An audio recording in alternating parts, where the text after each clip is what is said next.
Cet épisode vous est présenté par la chaîne de podcast Zéphyr.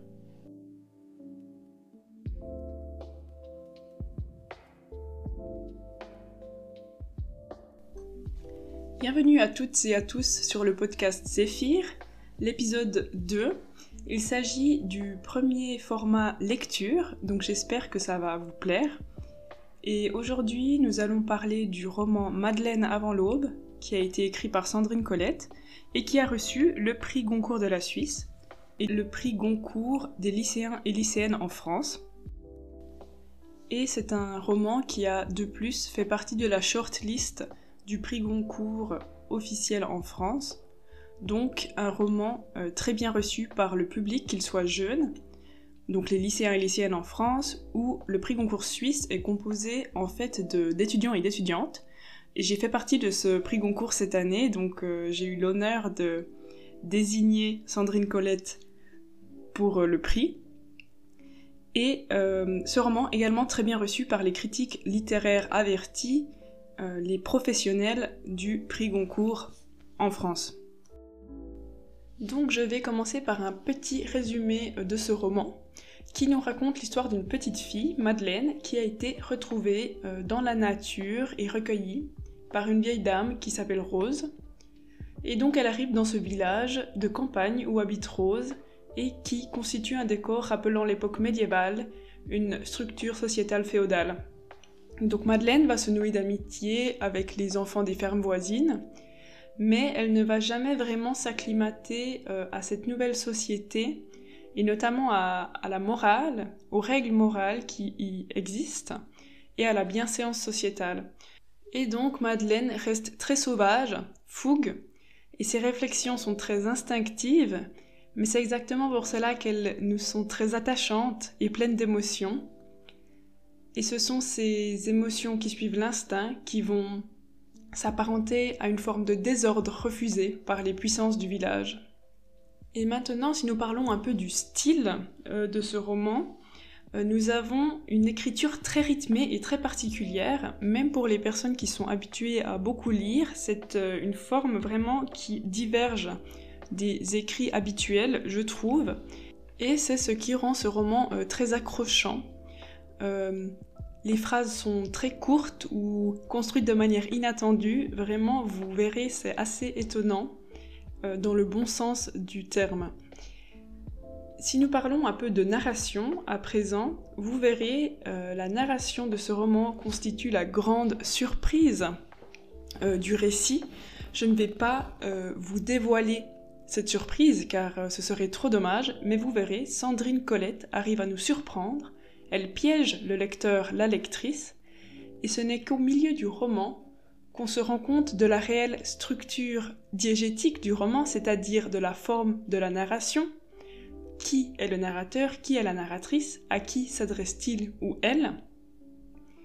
Et ce n'est donc que au milieu du récit que nous comprenons vraiment à qui nous avons affaire, et cela est vraiment très surprenant de s'être fait avoir. Également à nouveau pour les lecteurs et lectrices avertis, on tombe dans le panneau, donc pour montrer à quel point cette narration est maîtrisée par l'autrice. Et ici, c'est bien dommage que je ne puisse pas vous en dire plus, car vous verrez que cet effet de surprise constitue à lui seul un argument de lecture écopoétique pour ce roman. Vous comprendrez, je l'espère, lorsque vous arrivez à ce moment d'étonnement, que ici, Sandrine Colette remet en cause notre façon de percevoir la nature et le monde du vivant, et remet en cause nos rapports avec ceux-ci. Venons-en maintenant au personnage de Madeleine, très bien construit, qui forme le centre de l'histoire et guide les actions tout au long des pages de ce roman. Et Madeleine est donc le symbole de plusieurs lectures possibles de ce roman.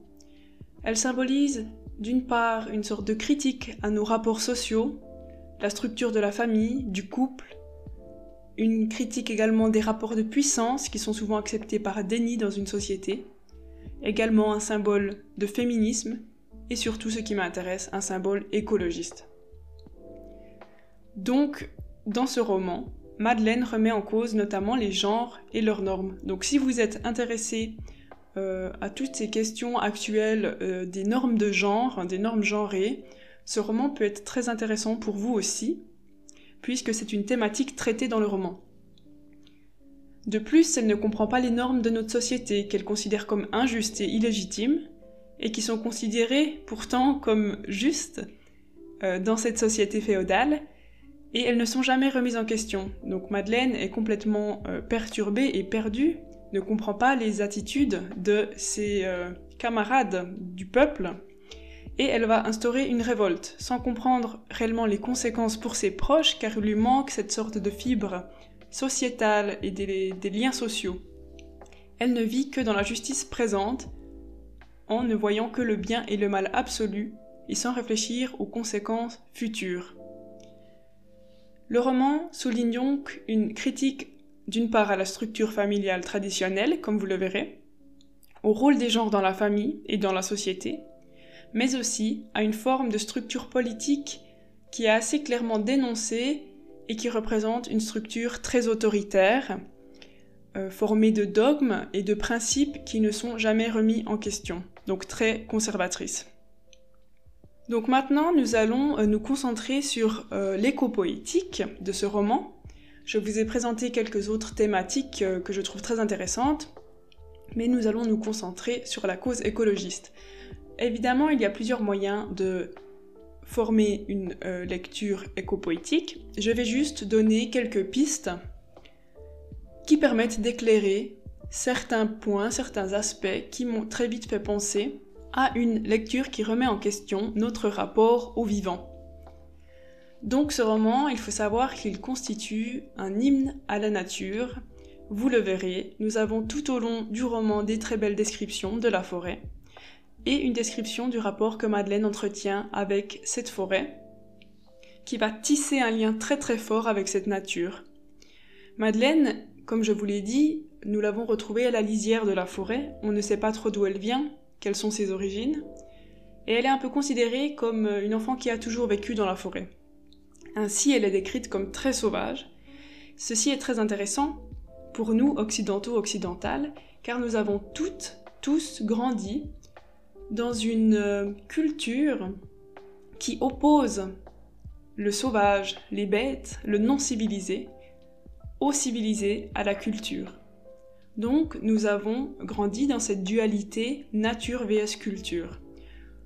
Pourtant, Madeleine est entre les deux, car c'est un être humain, une petite fille, mais elle refuse de se laisser dresser par la société, de se laisser civiliser par des codes qu'elle considère comme injustes. Et c'est donc très intéressant, car c'est Madeleine qui va ouvrir une porte pour la libération de la région, car elle va faire comprendre au peuple qu'une révolte est possible. La désobéissance politique est-elle parfois nécessaire et justifiable ? C'est une question que pose ce roman, et je vous laisserai en conclure ce que vous voudrez. Donc pour finir, je souhaiterais encore mettre en avant que ce roman défend, je pense réellement, une cause écologiste, car il décrit une nature qui meurt avec nous, les êtres humains. Il décrit l'impuissance humaine face aux forces naturelles, à ces aléas climatiques notamment, vous le verrez, et pleure une union avec la nature que nous avons perdue. Cet énorme fossé entre la nature et la culture que nous avons créé. Cependant, ce tissage même avec la nature, il existe encore avec Madeleine dans ce roman. Donc de manière très forte, ce roman nous rappelle que nous appartenons à la nature et nous sommes complètement partie intégrante de cette nature et de ses humeurs. Nous ne pouvons pas la contrôler. Je vais finir par lire un passage pour illustrer ces quelques mots. Au fond, se dit Madeleine, la forêt est aussi affamée que nous. Elle la traverse, saisie par le froid, immobile et silencieuse. Rien ne s'y passe, rien ne bouge. Pour surprendre quelque chose, il faudrait attendre des heures, et la petite ne le peut pas. Elle en mourrait. Ou il faudrait tout secouer, pour obliger la nature à sortir, tout bouleverser, comme le font les chasseurs dans leur traque démente, avec les sabots des chevaux tordus sur la terre glacée, et les hurlements des chiens derrière un gibier effaré. Cela, Madeleine le peut encore moins. Elle rentre à la ferme à petits pas, sa besace pendante, écrasée de fatigue et de colère. Donc vous voyez dans ce passage, d'une part, cette nature endormie qui ne peut donner ressources à Madeleine qui cherche à manger, et donc une nature qui hiberne et qu'il faut respecter, laisser dormir. Car Madeleine refuse de la secouer, de l'obliger à sortir. Donc Madeleine respecte le silence de la nature et respecte ses aléas de production ou les aléas climatiques. Elle dénonce aussi ces chasseurs qui alarment la nature, qui la dérangent. Et cela, comme le texte le dit, Madeleine le peut encore moins.